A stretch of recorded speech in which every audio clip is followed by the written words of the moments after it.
Alright, here is Isaiah 32 and 9. Like it. But yeah, that's where. So like it. Isaiah 32 and 9. Rise up, ye women that are at ease. Hear my voice, ye careless daughters. Give ear unto my speech. And like we just, you know, discussing in the other, in the other verse, a lot of women are gonna receive judgment, man.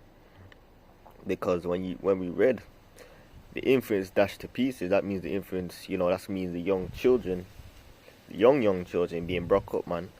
And a woman with child, like I said, a woman with child is a pregnant woman. So to have that woman ripped out, that's gruesome. So again, we have this, Jacob's trouble is gonna be on a completely different level to anything we can imagine and everything that we know. So how much more worse is it gonna be? To have your child, to have a woman with child, have the child ripped out. That in itself is already gruesome to think about, but it happening on a much higher, on a much different level. That's where you get Isaiah 4:1 come from, because they're gonna realize that the quote unquote, the the hood, the hood guy that they chose, because a lot of these females, they say, oh, I like the thug or the hood guy. A lot of them gonna realize is they're gonna crumble in Jacob's trouble. They ain't gonna be able to protect them, because the scripture says wisdom and knowledge shall be the stability of thy times. But if they don't have that wisdom and knowledge, they're not gonna understand. They're gonna be frantic because they ain't gonna understand why this is happening. But you know, I speak as a man on this statement, on this next statement I'm gonna make. But don't be surprised if the Lord puts it into their mind. When they heard certain men speaking, what they were saying, they're gonna be like, oh, puts in their mind that what it was, puts into their mind, like the men that were saying these certain things and where to find them. But that it's like not where to find, where they were. But then they're like, oh, they're not here anymore. But they were here, when they used to say this, this kind of stuff. But that's because the Lord is gonna have the family of the word kick in. And like it says in, like we're saying in Amos 8:11. Through to verse 12, they're gonna be running to and fro to try and get the edification and the words that we were trying to give them now, because Israel has a habit of waiting, of taking heed when it's too late.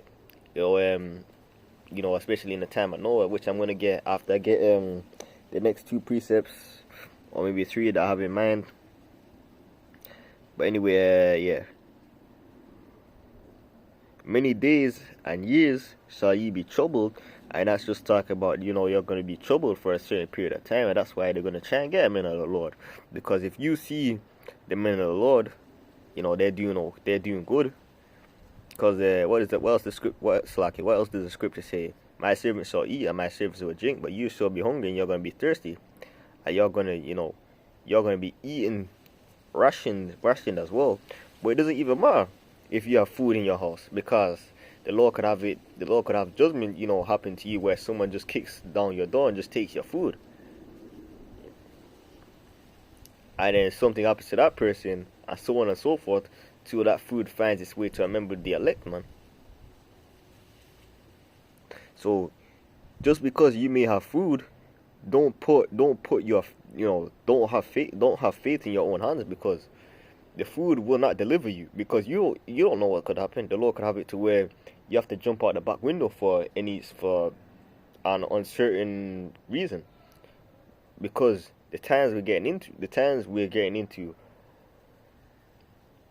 are times, they're straight out of a movie, literally straight out of a movie. But we can only, we can't even, like I said, we can't even really say as bad as it's gonna be like, because we can only liken it onto things that we've either already seen, can imagine and whatnot. But if we, if we have not seen anything, something in a movie, for example, we didn't expect it could happen, then we're not really gonna imagine it, because that's something that's far gone. That's something beyond, like, that's something not even in our head right now. And jumping over to the Isaiah 4:1, I believe I had something in the 13th. Let me just check my notes, because I was just going with the spirit. In fact, let me jump over to the 13th. Let me jump over to the 13th verse. Isaiah 13 and 16. Their children also shall be dashed to pieces before their eyes. Their houses shall be spoiled and their wives ravished. And let's zoom into this word ravished. If you just type in on Google, it give you a definition. We can even, in fact, I'll do one better. Let me see what the etymology says, and then let's go over to C's. Alright, here it is. Ravish, it's basically, it seems like it's old French. To seize someone by violence, carry a person, especially a woman, to carry away a woman, to hurry away, to carry off. So you can already see that this is referring to rape. So, being as this is going on, you're gonna have them seeking, protection and whatnot from the men of the Lord, because if you see someone who has extra heads of protection over them in a time that a hurricane is coming from off, you got a hurricane coming from one side, you have a volcano eruption coming from the next side, you have a thunderstorm coming from the next side, and you have a swarm of 30-foot, I'm not saying that this is going to happen, but I'm just giving an example. A swarm of 30-foot bears, but the Lord could have it happen. Of 30-foot bears coming from our next side, but then, you see everyone else affected, but you just see these men that have, you just see these people have an extra hedge of protection. You're going to want to be around those people, because you're like, oh, despite what's going on, these people seem to be doing very, very well. Maybe if I'm around those people, some of those things will happen to me as well.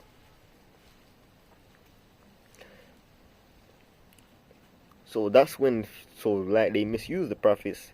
They didn't want to regard what was being said unto them. They wanted to, live, quote, and I've heard this before, they wanted to live their best life. They wanted to live their best life. They didn't want to take heed onto anything. For example, let me give you an analogy. It's like, this is the equivalent. I don't know if I've said this before. I'm trying to record this in different parts and then put it all together because, I had to delete some stuff. So you're a pirate, right? And imagine someone's trying to give you warning that there's a fire, on all exit apart from one, but you can still get out. However, you turn around to the person, and this is the behavior of Israel. But you turn around to the person and say, "Go, move away." I ain't trying to hear that. I'm enjoying the party right now. But then they say okay, and then say for example, in terms of the elect, those few listen and go out the exit, but then you're stuck, and then that last exit has been, that last fire is coming from that last exit as well, and then you're trying to seek that person to basically say what you should do. No, what you should do. No, that's not how it works. You should have taken heed, when the exit, wasn't, didn't have fire come from that direction. You had an opportunity. That's why, the scripture said the Lord is long suffering, because He's giving you an opportunity to repent, but you're not taking it. And I'm gonna come to that 17th verse soon. I want to jump over to 2nd Ezra, the 15th chapter.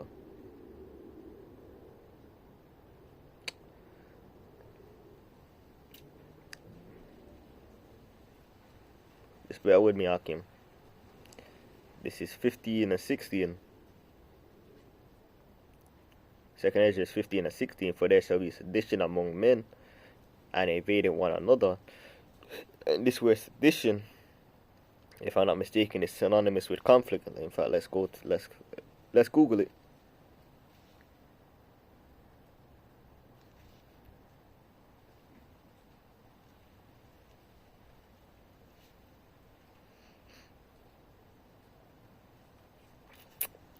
It's violent strife. When you look into the etymology,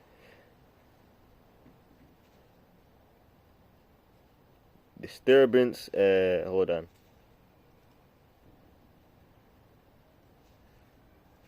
Violent strife. We have basically connotating to violence, agitation, revolt, troublemaking, insurrection, insurgent, disobedience, defiance. So you can already resistance.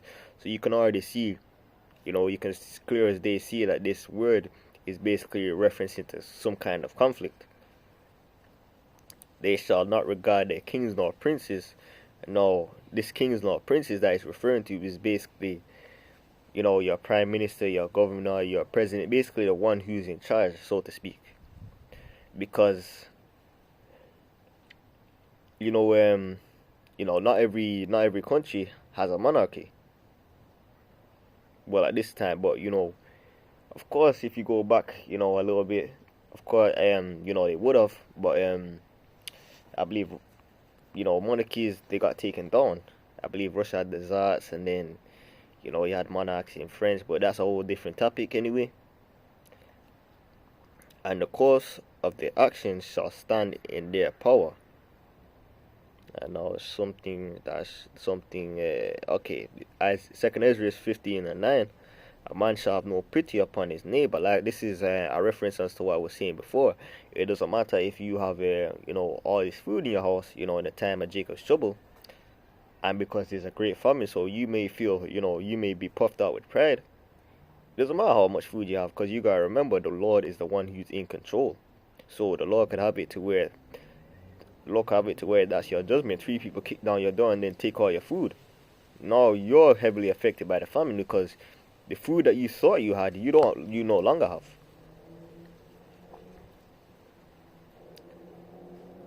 But shall destroy their houses with the sword and spoil their goods because of the lack of bread and for great tribulation. And even the Christians that the Christians that don't even study that much. Listen. Most people will know about the Great Tribulation, man. Jacob's trouble, what they call it, the Great Tribulation, because it's in those, they'll either have heard it from their pastor or it's in those cartoons. You can't really get around it because they have it in shows like American Dad, where they had one I believe it was one episode of like the Christian version of the Great Tribulation, but people have heard about it is my point. But here is Jacob's trouble. They're basically the same thing. It's just a different way to say it. You have this thing called Jacob's trouble, which is far worse than anything in history. Now, going back in history, look at what happened to our brothers. When the conquistadors got over there. Look what happened to us when we got taken. Look at what happened. You had genocides that have happened. You have all different types of things. You've had a pestilence. You've had the Black Plague. Which I believe took out a lot of Jakes when we were ruling in Europe, if I'm not mistaken. You've had a whole lot of things, but Jake undermines that. They think, oh, I'm gonna be good. I'm gonna be this. I'm gonna be that. Jake almost feel like the Lord owes him something. The Lord doesn't owe you anything. You should be, sincerely trying now to make your calling of election sure. Now, backing up that point, I believe it's Ecclesiasticus, 7th chapter or the 5th. I think it's one of the two. I can't remember exactly where it is, but it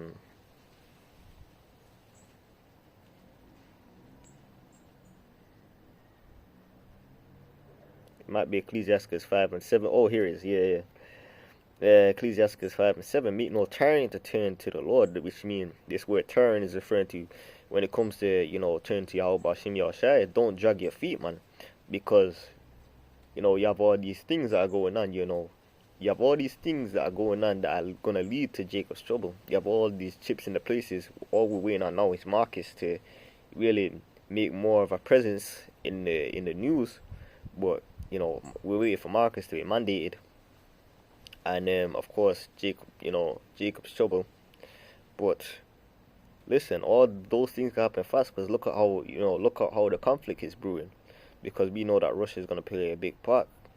because the Lord said He's gonna put an evil mind, so like an evil thought into the minds, of the Russians.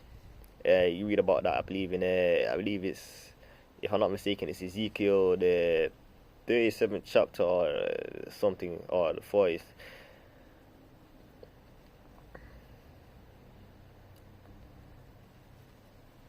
For suddenly shall the wrath of the Lord come forth, and in thy security thou shalt be destroyed and perish in the day of vengeance. And just like in First Thessalonians 5:3, when they shall say peace and safety, then cometh sudden destruction.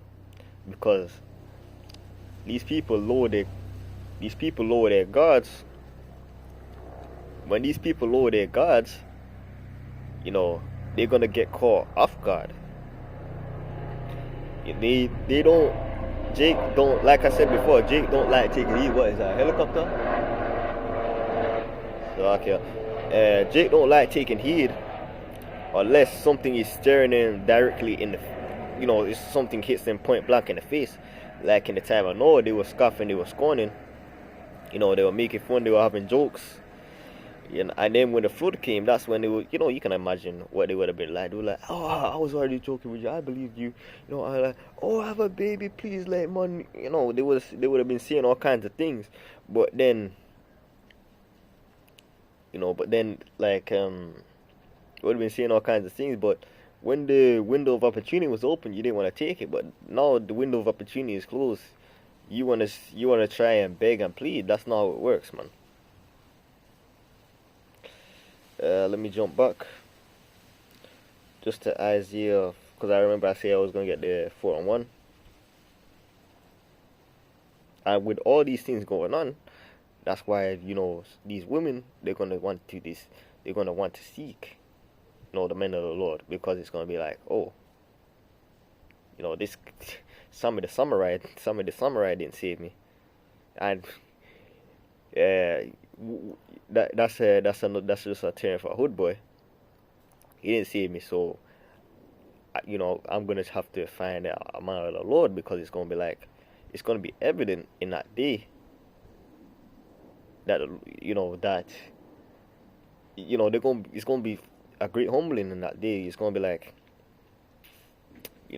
I made the wrong decisions, but since through everything that's going on, it's gonna be a real humbling experience for them.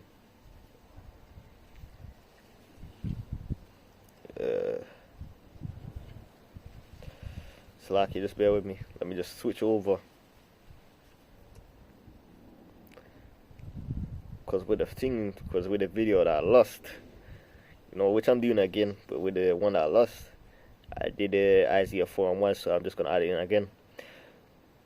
Slacky. Isaiah 4:1, and in that day 7 women shall take hold of one man, saying, we will eat our own bread and wear our own apparel. And that's another way of saying, you don't gotta take care of us, we'll take care of ourselves. Only let us be called by thy name to take away our reproach. We just want to serve you. And obviously, that's in the kingdom, it's going to be back in that order like it was in the ancient world, where you had the man up here, basically the man as the head, and then of course the woman. Let me just get 1 Corinthians, I believe 9:11. With the head of the woman is the man. So what I'm saying is, we're gonna go back in our power. Of course, the Israelite woman's gonna have power as well, but of course, we're gonna be the head still.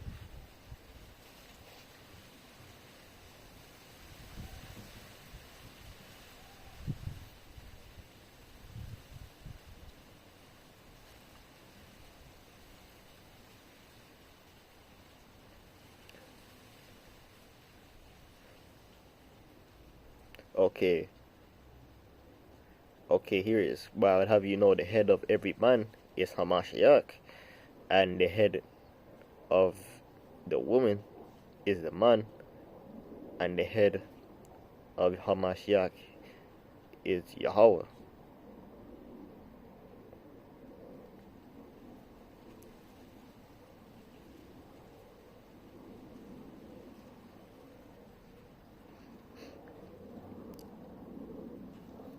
I just wanted to touch on that. That's really straying from the point. But just jumping back to the 13 and 17, I believe I said earlier. I don't have anything in my notes because I was kind of going with the spirit. I believe I got Hosea 13 and 16, so I'll just continue on. All right, behold, I will stir the Medes against them, and they shall not regard silver. As for gold, they shall not delight. And the Medes that this is referring to is talking about the Russians, not to confuse, with the Medo-Persians, which, if I'm not mistaken, that was Iran. It might have been Iran, some Elamites and whatnot in there, but but that's not referring to them. This is referring to the Russians.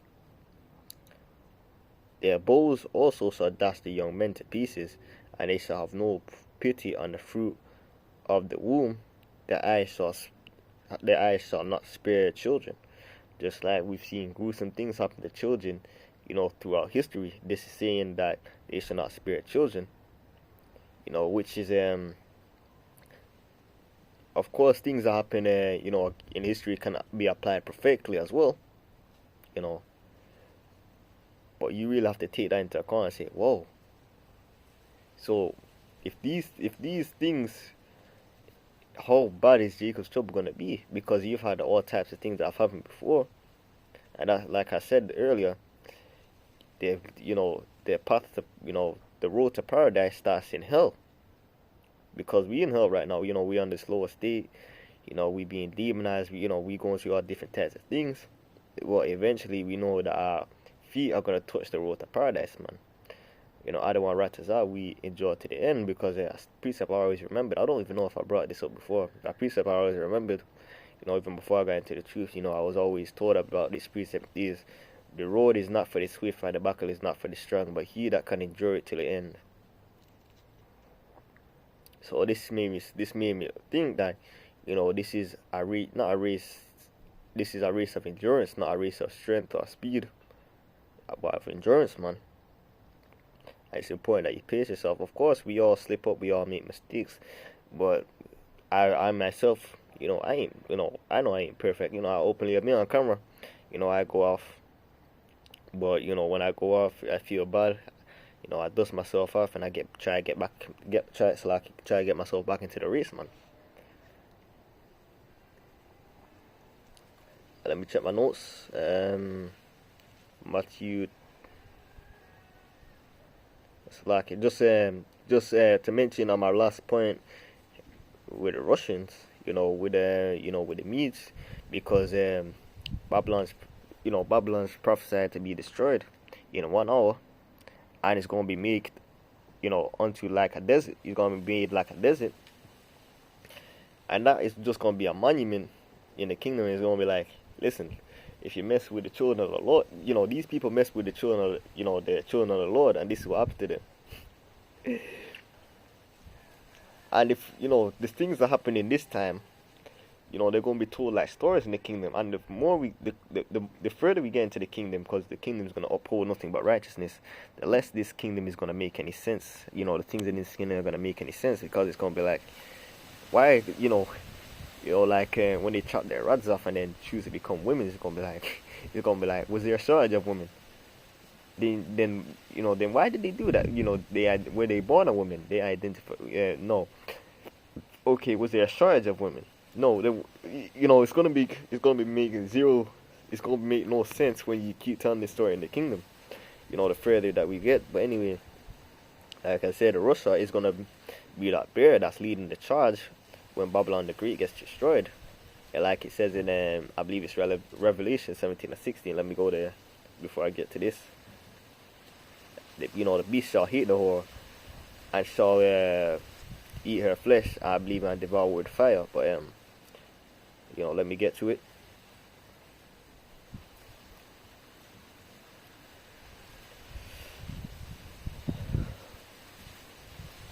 I didn't even know how long it was gonna be, but like I said before, just certain precepts that just came into my head. I made some notes about some precepts to go to, but some ones just came to my head, and then I just went with them. But that's Yahweh Bashim Yahshai,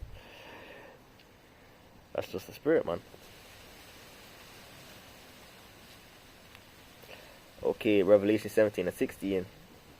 And the 10 horns which thou sawest upon the beast, these shall hate the whore. And the beast, for those of you who are new, is referring to NATO and the EU. And the whore of Babylon is referring to America. Not ancient Babylon, the door of Babylon. Or, is the door of Babylon, because of course there was an ancient Babylon. But that's not what it's referring to.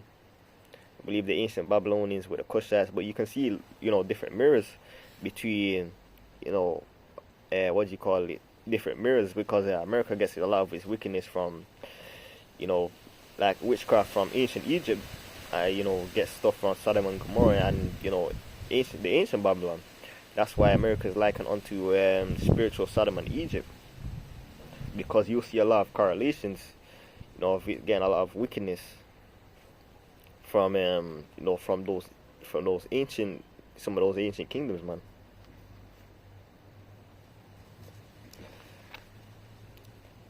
I shall make her desolate and naked. I shall eat her flesh and burn her with fire. And these people hate us so much for telling them the truth, but tell what these people feel, man. Because the truth is the truth, we can't destroy it. Because what the scripture say, a little leaveneth the whole roll. So we can't, we're not going to distort the truth. We're not going to pillow step just to make you feel good. So if you have a problem with what's in the scriptures and what's being told, then tough.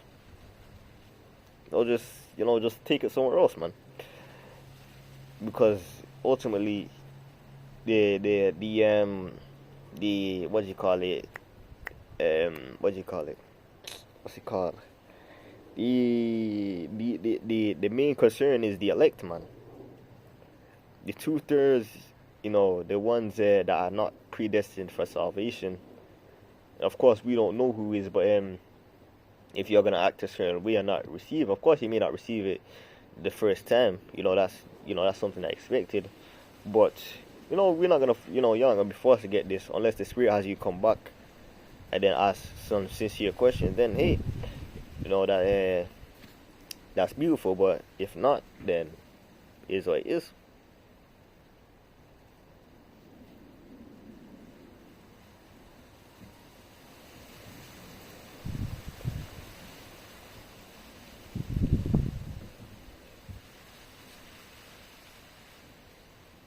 Proverbs 20 and 24. Man's goings are of the Lord. How can a man then understand his own way?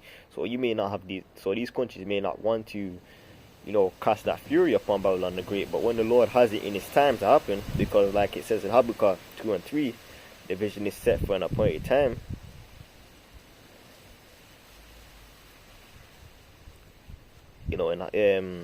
Roughly paraphrase, but basically when it's to happen, it will happen. I might get that one after.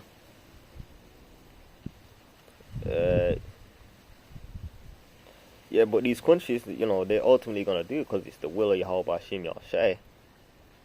And as we just read, a man's going of the Lord. And I got one in Jeremiah 10 and 23, I think. Just to back up that. Jeremiah 10 and 23, just to back up that point, if I'm not mistaken. Just 23. Jeremiah 10 and 23. O Lord, I know that the way of man is not himself, it is not in man that walketh to direct his step. So, we know that it's ultimately the Lord that directs our steps. It's not of us. The way we ended up in this truth, that was of the Lord, not of us. Because if you had said, ask brothers, 5 years or something before they got into the truth, if they saw themselves doing this, the likely answer you would have got was no. Because none of us really imagined, prior to being in the truth, none of us imagined that we would be like this, man.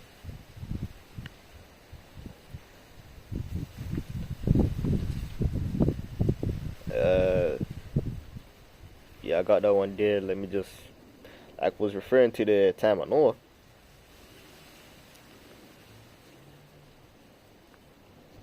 We already got that one.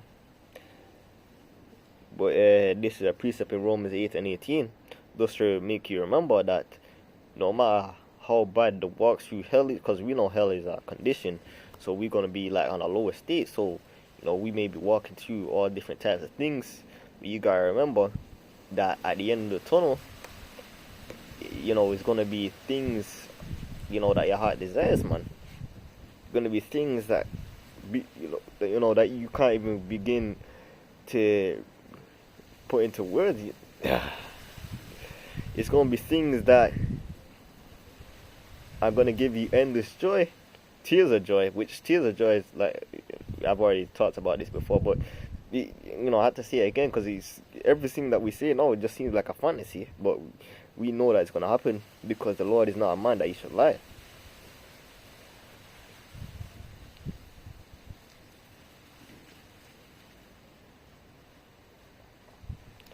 Romans 8 and 18, for I reckon that the sufferings of this present time are not worthy to be compared with the glory which shall be revealed in us.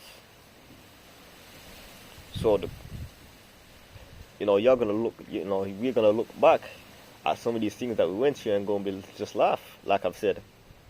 So it ain't nothing to worry about. You're gonna look back. You may have been real upset in a time, that you were in. But, in the kingdom, we're going to look back and just laugh and be like, yo, that's all I had to go through for all of this. I would go through, 10 times that.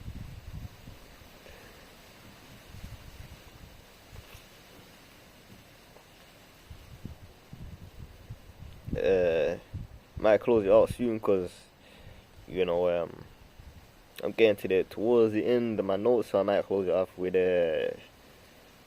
Revelation. Not Revelation, Matthew.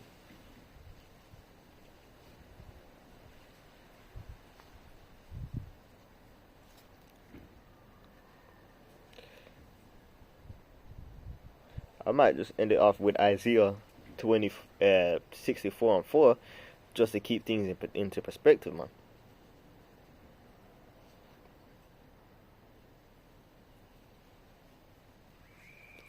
I was going to get something in this, but I can't remember where I was going to go, so I feel like I've been on video long enough, so I'm just going to close it out with Isaiah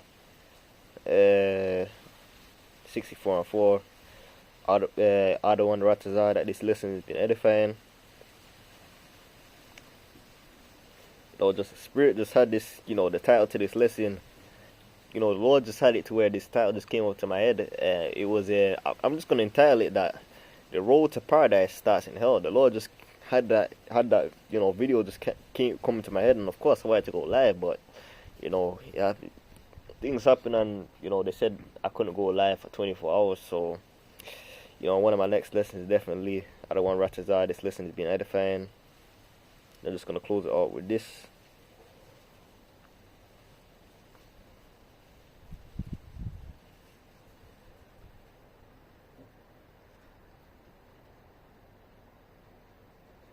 Isaiah 64 and 4, for since the beginning of the world, men have not heard, nor perceived by the ears, neither have the eye seen, O God, beside thee, what he has prepared for him that waiteth for him.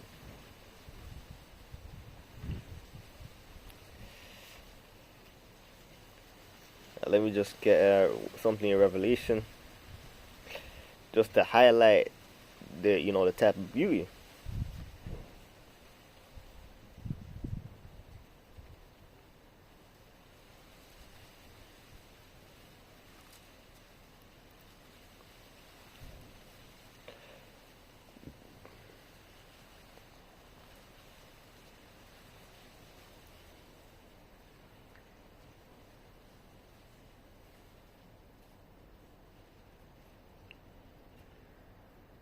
Let me get straight to the point. Where was it?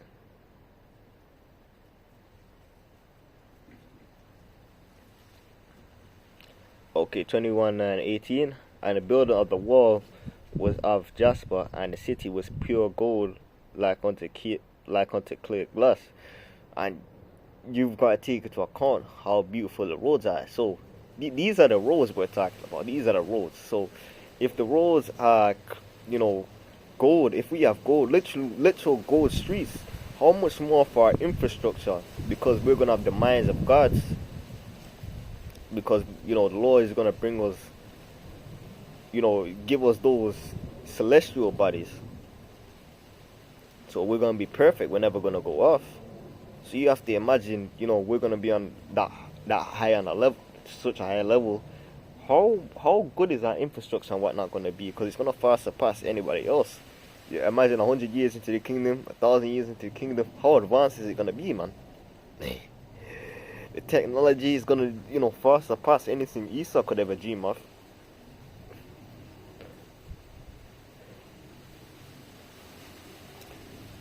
And the foundations of the wall of the city were garnished with all manner of precious stones. The first foundation was jasper, the second sapphire, the third chalcedony, the fourth an emerald, the fifth sardonyx, the sixth sardius, the seventh chrysolite, salakia, the eighth beryl, the ninth a topaz, the 10th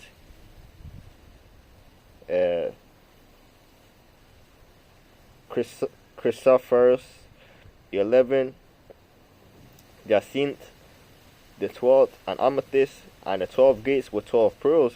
Every gate was of one pearl, and the street, and here is and the street of the city was pure gold, as it were transparent glass. So, this is gold where you can see your face in, man. Can you imagine that? Listen, on these roads we can't see anything because these are just asphalt and concrete. But in the kingdom, it's gonna be a completely different thing, man. Like I said, enjoy what you're going through, Akim, because like the title of this lesson says, the road to paradise starts in hell. I pray this lesson was edifying. This was pretty much all I had, so I'm just gonna close out here. I want to give all praises, honor, and glory to Yahweh, Ba'ashim, Yahushai, Ba'ashim, Kadash. Until next time, Shalom. I want to give, double honor to the elders of the Apostle Great Millstone, who well and teach well sound doctrine. I want to say Shalom to you brothers, teaching the truth as well. Continue striving for that crown. We almost saw it here, above. Shalom.